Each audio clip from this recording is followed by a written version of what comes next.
Hello everyone, welcome back to the channel. I know this isn't your usual studio where I am recording from. Don't worry, I drive very slow and I have mounted my camera here so I can look at the road and still continue to speak. I don't have to keep looking at the camera. I asked a question on Instagram about your comments, thoughts and what all you wanted to discuss a little more about in Monaco GP, and I think more than 250 of you sent in a question or a comment, so I wish I can respond and reply to every individual question. But what happens is quite a lot of you ask very similar questions about George or about Max's DNF or things like that, and quite a lot of these questions I have already answered in either my previous content, either on Reels or on Stories, or in my previous YouTube video, right? So I'd highly recommend watching that. So don't worry, I'll try to answer all of your questions, but I have grouped them into categories. And I think we have 6 or 7 questions, 7 categories to talk about. So let's dive right in. First question is, Mercedes, are they treating George differently? They should treat both the drivers equally. And a lot of questions about how Toto is favoring Kimi more than George. And I am not denying that at all, okay? I think there is a difference in the way the team principals treat both their drivers. But I will try to make a different kind of point that might help you understand, okay? I have a sibling, okay? My sister is every bit better than me. My mom and dad made me and realized all the mistakes and corrected it with her, right? I am the kind of person who never studied when they forced me to study. She's the kind of person without them asking, she would take the book and study. 2 siblings, entirely different behavior patterns. And you know what? My parents were a lot more harsher on me growing up than on her, because there was no reason to be harsh on the younger sibling, right? I'm the incompetent and I am the troublesome one. Did they love us equally? Yes. Did we both end up in good positions in the future? Yes. Are our parents proud of the both of us? Yes. But there is a different style that they used to bring both of us up. Why am I bringing the family analogy into the Formula One discussion? 2 drivers can be treated equal only if both of them are the same. Kimi and George are not same drivers. George has a wealth of experience racing a world champion for 2 years or 3 years in Mercedes, and he has had the experience of being in an underdog team as well, right? So at this point, the expectations from George, especially from a team principal like Toto Wolff, is completely going to be different. Now, point number 2, we are all humans. We all have our biases and we all have our personal agendas, right? Toto has a massive personal agenda when it comes to Kimi. Why? Because Toto missed out on signing Max Verstappen in 2014-15. Horner and Helmut Marko got it right with Max Verstappen. They spotted a generational talent much ahead in time, and there is a reason why Toto is obsessed with Max or signing Max, because he knows the generational talent that Max is, and he definitely thinks Max in his car is a recipe for multiple world championships. That's why Toto keeps pursuing Max. And with Kimi, he has a personal point to prove that when they let go of Lewis Hamilton, they got a replacement that is better than Lewis. Okay, I'm not saying Kimi is better than Lewis, but I'm saying Toto wants to prove that. So what will he do? He will do his best to make sure that his decision comes as the best decision. Why? Because it is for his future as well. He also, just like every human, is working at a job where he also has to submit his reports to the board of investors and say stuff like, hey, by the way, you guys gave me a shit ton of money to run the Mercedes F1 team, and these are the kind of decisions that I made, and look where we are. His future, not just in Formula One, in motorsport, is set well if he can prove that he has an amazing taste and amazing eye for spotting talent in running a team, right? So definitely Toto Wolff has a personal agenda here to support Kimi, and that doesn't mean, just like the parents analogy, that doesn't mean he is any biased against George. Toto takes a little more time and patience with Kimi because he will be a world champion someday, even if it is not this season. But it is not the same with George. George has been cribbing and crying in the public media saying he would be a world champion if he had joined Mercedes sooner. George's entire persona has been a bit of a diva. He had criticized Max, who Toto likes a lot, by the way. He has criticized Max publicly before. In the media also, we kind of put our biases, unfortunately, on and look at it very, Kimi versus George. Whereas I think in Toto Wolff's opinion, he's just figuring out how to manage two of these drivers and try to get the best out of them, because in the end of the day, there isn't just the Drivers' Championship as well, there is the Constructors' Championship as well, right? Hope I made my point clear. I don't think there is any bias going on here, but there will be some extreme conversations, borderline biasness that will come out because George's contract is up. So if George doesn't show results, yes, Toto will have to rethink his contracts. Maybe he will not give a longer contract to George, or maybe he might look outside of George for some other driver to come and fill in his championship winning car. Having said all of this, in George's defense, out of the 6 races that have completed till now, the 5 races where he did not win, arguably 4 of them had incidents that are beyond his control. I am counting Monaco in it as well. Why? Because in Monaco, he still could have been on the podium. He could have come out with some points. There were some questions about whose fault was the penalty serving, and why didn't George serve his penalty? That was another question that was asked. When he is in the car, his only job is to drive, okay? His mind will always be expected to be focused on the driving, overtaking, managing tires, all of that. Thinking about penalties, am I going to serve or not, is not his job. Secondly, there was some criticism saying George refused to listen to his team radio when the team said, do not come into pit. George forced himself into the pit lane, and because of that, Mercedes had to service, and a lot of confusion. He didn't force himself into the pit lane. The safety car had to drive through the pit lane because pit lane entry is where the yellow flag has been. George actually did the right thing. I'm following the safety car. I am forced to come into the pit lane anyways. We might as well get the tires changed. You can argue saying, hey, but the team was not ready. Nobody was ready. Everybody is supposed to be prepared at all times for any kind of incidents, especially incidents like this, including a safety car, right? So I would argue that it was the team's responsibility to have kept in mind that George has a 5-second penalty and they should not touch his car.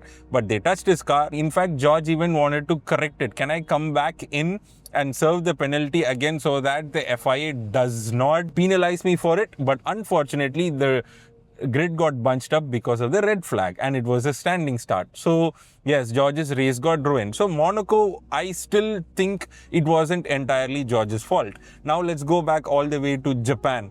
Japan was George's good race. McLaren were doing well. I think Oscar was leading or something like that, and George was P2. He was catching Oscar, but the safety car happened. That was a horrible start for Antonelli, but luck played a huge favor in Antonelli's second win, right? The race at China, he qualified second and finished second because Kimi kind of led the race from pole and he got his first race victory. The reason why George finished second in qualifying also was because his engine had a problem just before he went out on his outlap. There was some reliability issues that kept propping up. Miami was the only race where George himself said that it wasn't his good track. Whereas Canada, yes, you saw the battle between Kimi and George and how unlucky George got. I still don't want any of you all to write off George Russell because George still has a point to prove. He's a very good driver. He's a very experienced driver.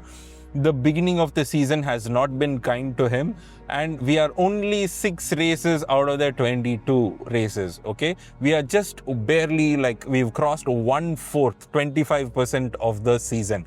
There is so much more that can happen. So yeah, that's my other thoughts outside of what happened in Monaco about George and Kimi and what is happening in Mercedes. Question number 2.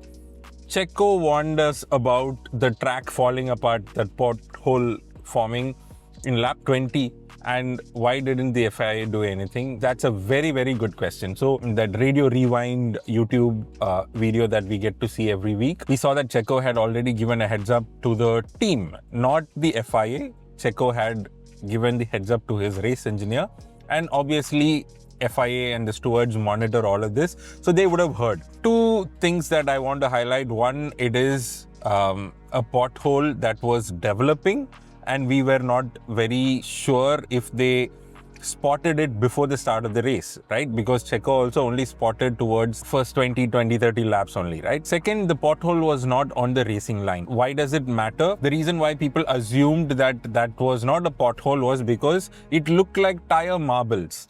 Basically, the bits of tires that get segregated on the side of the track, right? So it looked like tire and not broken road. So that is another reason why the FIA was also not very sure whether it was a problem, because tires being scattered around the track is extremely normal. It happens in every race, okay? Secondly, that road patch got worse only when Stroll went over it. Okay, now speaking of Stroll, Stroll's crash was not because of the pothole. Stroll, the minute he crashed, he mentioned it to his team. The reason for his crash was there was an huge surge of power from the electrical unit for him at that point in the track, which pushed him and he went and hit the wall. It is a slow curve, it is a slow turning, so nobody was carrying any significant amount of speed into that corner, where just by going over a bit of gravel, in this case, would have thrown them completely into the wall. Secondly, Charles Leclerc also had a brake failure. We will talk about Charles Leclerc's brake failure in a bit, because that's another question.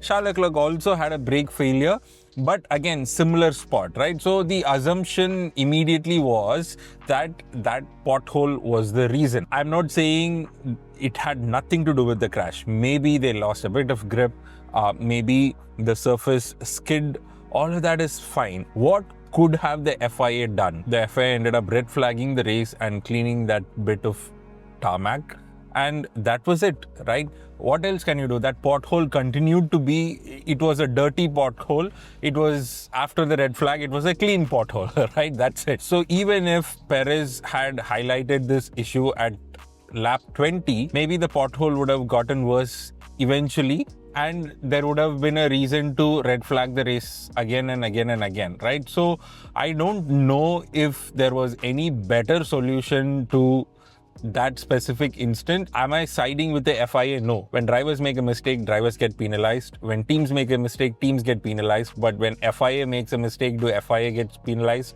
No, they don't. So they do whatever they want. It is in the past. It has happened. I don't think there is anything we can do about it at the moment. But Perez did mention that the track was falling apart in lap 20, and FIA did nothing about it till 2 crashes happened. Question number 3. Lewis had a great weekend, and is Lewis's 8th championship incoming, or does he have a genuine shot at the championship? Okay, this is the more exciting thing about what happened in Monaco for me. See, you don't hire Lewis for the age that he is in right now. People say that he is beyond his prime. I do agree and disagree. What is prime, right? Is championship winning the prime? I don't know. But at this age, the expectation on Lewis was very, very different. Why? Because he has been a world champion in 2 different teams, okay? Once with McLaren and 6 times with Mercedes, right? He has plenty of experience in championship winning teams. So the reason why Ferrari has hired Lewis Hamilton is to convert that team into a championship winning team. If you don't know what it takes to be a championship winning team, you will never be a championship winning team. So Lewis's job was to make suggestions and changes in the team to get Ferrari into fighting for championships. Right now, Lewis seems to have found that kind of a trust with the team. Last year, he went into Ferrari's system. In the new season, he has a new lens and he's viewing things. There is this one comment that he made about like him literally begging Fred Vasseur to make some changes. We'll get back to that. That is what Lewis was expected to do in this team, and Lewis is doing phenomenally well, at least in the last couple of races. He's gotten back-to-back podiums. Now, does he have a legit shot at a world championship? Why not? See, Max did close a significant amount of points last year. Why did Max close the gap? Because McLaren were doing McLaren things, papaya rules and all that things, and they had a couple of bad races where their cars got disqualified. So in Formula One, everything is possible. If there comes a time where Lewis is, comfortably getting P2s, and every now and then he wins a race or so, he legit is going to give Kimi a run for the championship. I do believe that if there is any couple of races where Mercedes, both cars are under pressure, then genuine chances of Lewis Hamilton being there, maybe within like a 20-point gap difference with Kimi. I'm not gonna say that it is highly probable Lewis is back, It is Mercedes' championship to lose.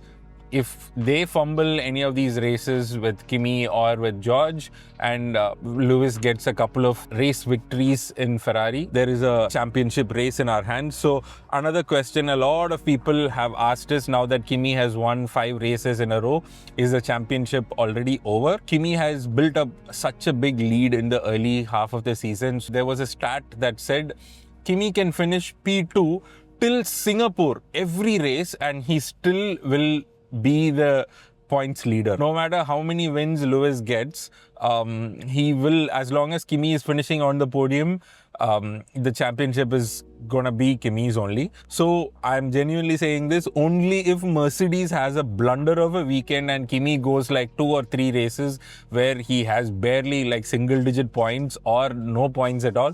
Only then there is a chance for a Lewis World Championship. There is a chance. So insert that meme, no? So you're saying there is a chance? Question number 4. This is the more controversial, important chatter that is going on off the track, which is the ADUO rules. Are Red Bull really the fastest engine? What does that mean? Do Red Bulls not get any upgrades? Okay. First thing first, ADUO rules, I have made plenty of content explaining what those rules are. So you can go check out my previous video for certain updates on the ADUO rules. On Instagram and on YouTube Shorts, I have a video explaining what ADUO rules exactly are and what kind of perks do the teams that go through these rules get. All of that I have explained significantly, and so this video I am not going to explain the basics. What I will tell you is more philosophically, why does this rule exist, right? That also I have explained. You don't want one team to dominate, so you're giving leeway for the teams to catch up. Why only ICE? Why only the internal combustion engine that is considered for this and not the battery tech? There is a very valid and logical reason for that. If you are going to tell a new manufacturer, okay, hey man, you are into manufacturing engines, yes, you please come and join Formula One and be a part of Formula One and help a team win, right?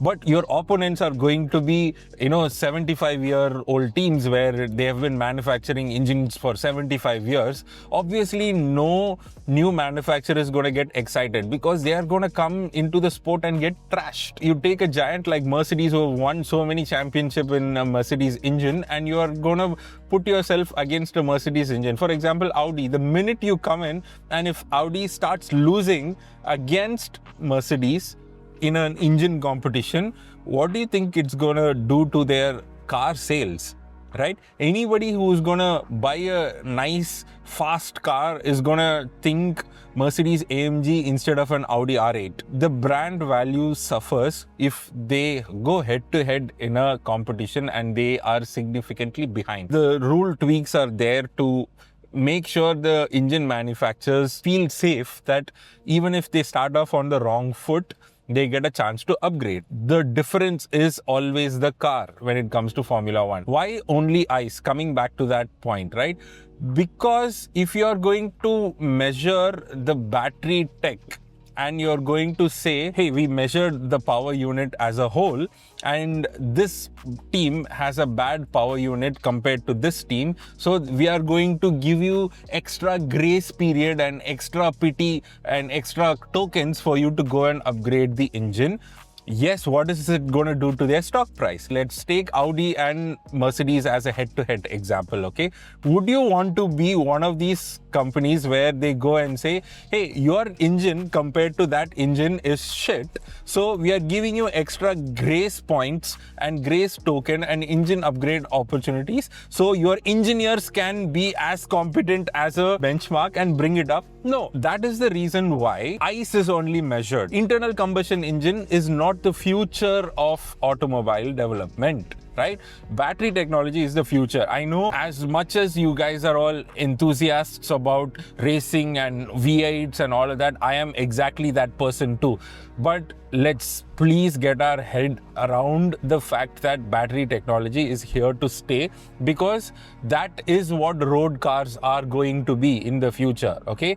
There is so much of popularity of battery cars and electric cars on the road right now. So if Formula One as a technology sport does not embrace it, we will have all the viewers' attention, but there will be no companies willing to invest. Now, Formula One is making all of these rules to embrace and welcome engine manufacturers, because lately engine manufacturers have been the biggest pain point. Honda pulled out of the sport and they came back. Renault has gone out of the sport, right? Now Alpine, even though Alpine as a company is owned by Renault, they don't run Renault engines. Alpine's racing team is now run slightly different compared to Renault, right?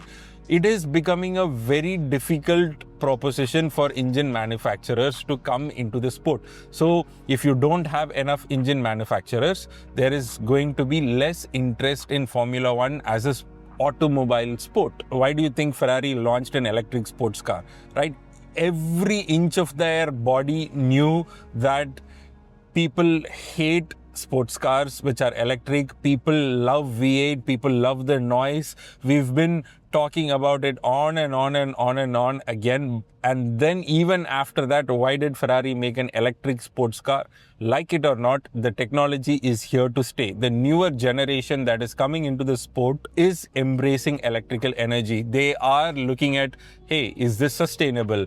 Is our planet safe? All of this makes logical sense to me from a business point of view, but I'm not saying any of this is the right way to do things. I'm just saying it is such a difficult and complicated sport, and FIA had come up with an experimental system right now to keep the engine manufacturers happy. I'm not agreeing with the FIA here. I'm not defending them. I'm just saying this is the logical reason behind this. I have to give credit where credit is due, which is Red Bull Racing. Dude, for the first time, power unit manufacturers, they have done a killer job, right? The ICE actually was Red Bull powertrains. I know you would say that, oh, Red Bull was inspired by Honda and all. No, not really.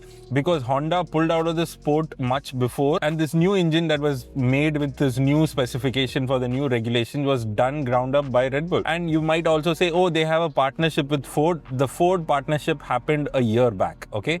They have been working on this for more than 3 years as a Red Bull powertrain, right from 2023. Max has been cribbing about it from 2023. Red Bull have been working on this engine from back then, right? So credit where credit is due. Red Bull is unfairly being punished for being good at making an internal combustion engine. Their battery is probably good too. We still don't know because the rest of the car isn't good. There is so much room for improvement. Their chassis seems to be not balanced properly and is overweight. I think the car now, with the new upgrades in the last couple of races, has been feeling good. In fact, Max is getting comfortable in that car, but that is a very Monaco specific thing because top speed and straight line speed wasn't important. So the weight did not come into matter that much. and that's why he was so close to getting pole position as well. Mercedes seem to be dominating in reality, but on paper, Red Bull have the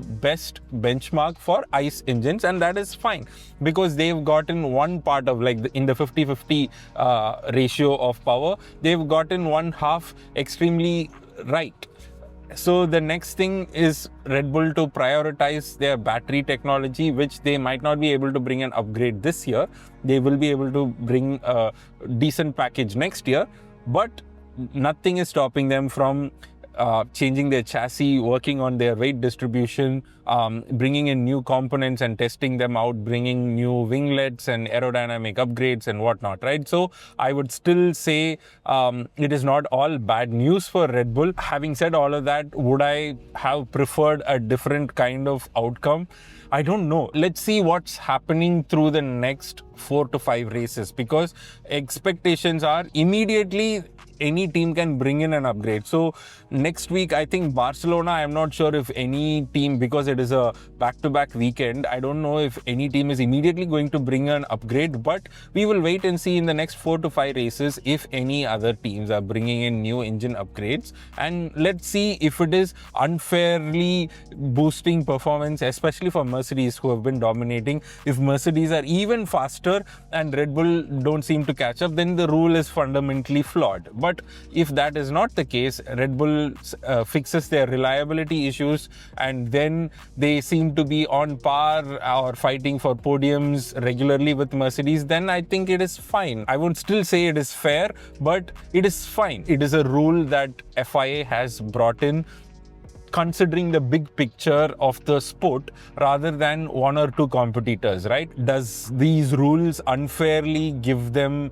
a disadvantage for being the benchmarks? We'll have to wait and see. You have to admit it, for a company that manufactures energy drinks for a living, to whatever it takes do what they have just done is actually an engineering achievement. So hats off to them. Next question, Charles Leclerc's crash. Whose fault was it? See, Charles Leclerc clearly says that his brakes fell off.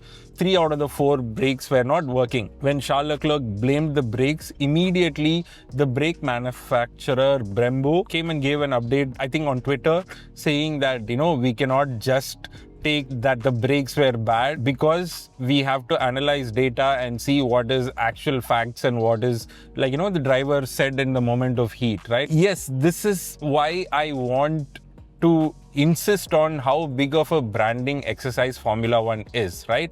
There are companies' livelihood at stake, okay? I have read multiple reports, and this seems to be a summary of what I have read.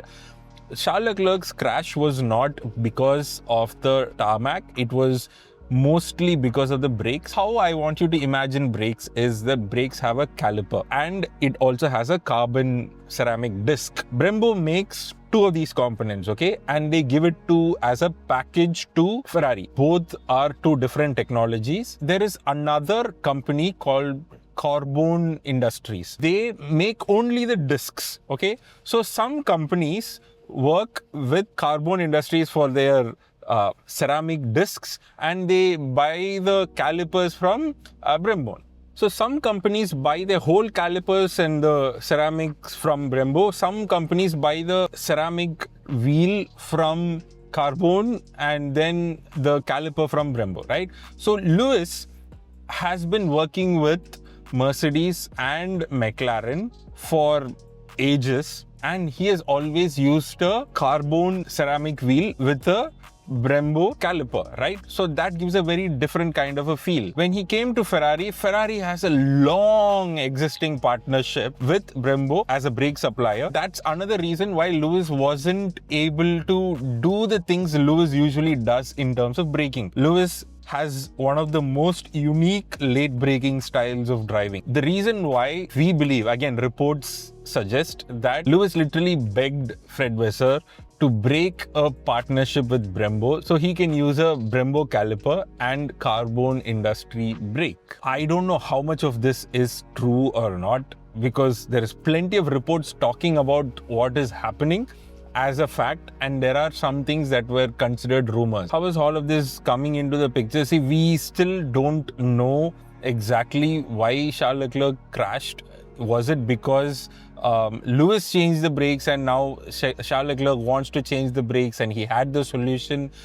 Clearly, he has put Brembo under some immense pressure because so many times brakes have failed for so many different drivers, and you never see the brake manufacturer come out publicly and release a statement, right? So I believe there is some change in partnership of these brakes happening, and Brembo got a little annoyed with Ferrari, and they had to come out and publicly make a statement saying that their brakes are fine. We have to investigate a lot more. I think all of this is happening and unfolding behind the scenes at Ferrari. The answer to the question, was it the brakes? Yes, looks like it. And there is a lot more to that story unfolding. It is not just about like a one-time incident. There is some partnership changes that is happening for Ferrari when it comes to brakes. So this is the last question. There was someone who did point out, I do want to point this out because while this is largely been a Q&A, we do want to mention that there were so many people who are under investigation. And yes, we had a lot of penalties in Monaco, but this one incident did not get a penalty, but it was under investigation. Red Bull were working on Isack Hadjar's car and it was under red flag conditions. So they were under investigation and they did not get a penalty. So why did they not get a penalty? I do believe the report exactly says that they saw some Red Bull mechanics do some work which was not allowed during the red flag. And when the invigilator questioned it, they put it back, okay, and they reversed it and they brought it back to the original position. We don't know exactly what it is. What that meant was no change was eventually made, but they were still under investigation because there was no lasting advantage. And Isack Hadjar at the race restart genuinely had a reason to be on the podium. The investigation went on till after the race. Isack got away with it. Investigation did not result in a penalty. If they had made the change, it would have been a penalty. If Isack was not on the podium, they would have even considered a harsher penalty for it. But because he was on the podium and the race was done, that infringement that did not give a lasting advantage, penalizing him would have been extremely harsh. So I think that's how the stewards thought about it. But these are all documented. So this is why Isack Hadjar did not get a penalty. This has been a long recording, and you might even ask, dude, like, you've been driving for so long. Yeah, that's why I decided to record it while I was driving, because my drive to office is so slow. Like, look, I'm crawling literally, right? That's how bad the traffic is. So I thought I'll make good use of this time and get some work done. Basically, that's it, right? So thank you so much for watching, guys. I really hope the quality of the video didn't drop and the quality of my conversation also didn't drop. I will be back in my studio for the weekend preview for Barcelona, Catalonia. There is so much nice things to talk about in that as well, and there is so much of buzz happening, things that are brewing in the paddock as well. Looking forward to it, boys and girls. We have an exciting F1 season. We have hit 5,500 subscribers. So from Miami to now, we've gained 500 subscribers. So that's a huge another milestone. We'll soon be hitting 5,600. I can't thank you guys enough for, like, tuning in every now and then and watching. Thank you so much. Okay, I will see you all around. Take care. Bye.